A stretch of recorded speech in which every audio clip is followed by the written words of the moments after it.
In this video we are going to look at how to calculate the theoretical yield. The theoretical yield is the maximum mass of the product that can be formed from the reactant.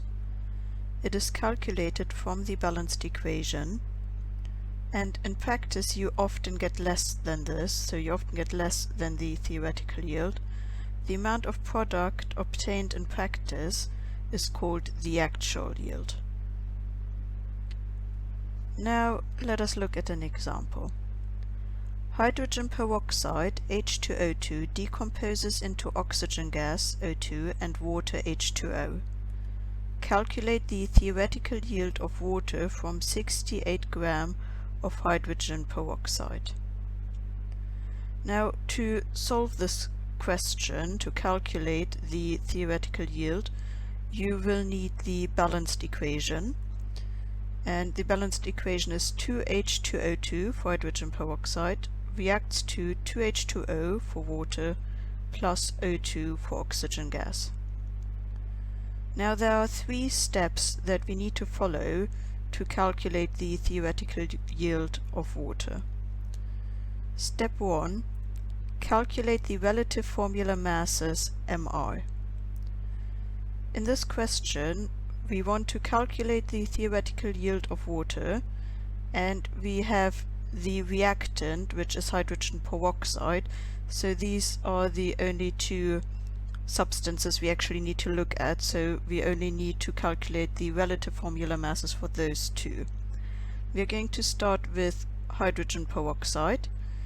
To calculate the relative formula mass, we have to add together the relative atomic masses of all the atoms involved in the formula.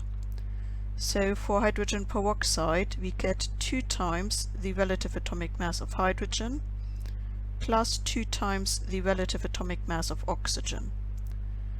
The relative atomic masses are displayed in the periodic table, so we can just look them up, and we get 2 times 1 for hydrogen plus 2 times 16 for the oxygen, and this gives us 2 plus 32, which gives us a relative formula mass for hydrogen peroxide of 34.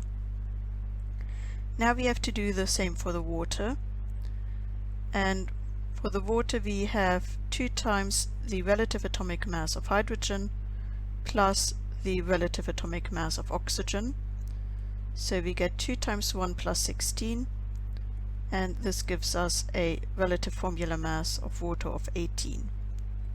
So now we know the relative formula masses, and we can move on to step 2, which is multiply the relative formula mass MR by the balancing number in the equation. So the balancing number in front of hydrogen peroxide is 2, so we get 2 times 34, which gives us 68, and the balancing number in front of the water is 2 also, so we get 2 times 18, which is 36. Now we can move on to step 3. Step 3 is just add the unit symbol G for gram to the last numbers we calculated. So we get 68 grams of hydrogen peroxide and 36 grams of water, and the 36 grams of water, that is the theoretical yield of water, so this is the answer to our question. So the theoretical yield of water is 36 grams if 68 grams of hydrogen peroxide decompose. Now let us look at another example.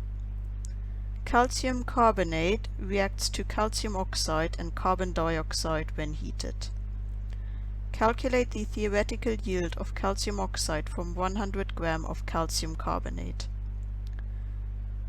Again, we need the balanced equation to calculate the theoretical yield. So we have CaCO3 for calcium carbonate reacts to CaO, the calcium oxide, plus CO2, the carbon dioxide gas. Now you can pause the video, grab a piece of paper and try to calculate the theoretical yield of calcium oxide yourself. Again, we have to follow the 3 steps, and remember step 1 was to calculate the relative formula masses. So this time we want the yield of calcium oxide and the reactant is calcium carbonate, so those are the two that we need to calculate the relative formula masses for. We start with calcium carbonate, where we have the relative atomic mass of calcium plus the relative atomic mass of carbon plus 3 times the relative atomic mass of oxygen. This gives us 40 plus 12 plus 3 times 16, and this gives us a relative formula mass of 100 for calcium carbonate.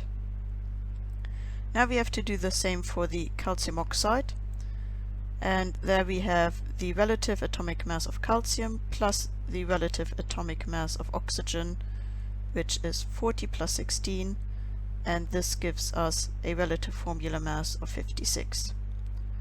So now we know the relative formula masses.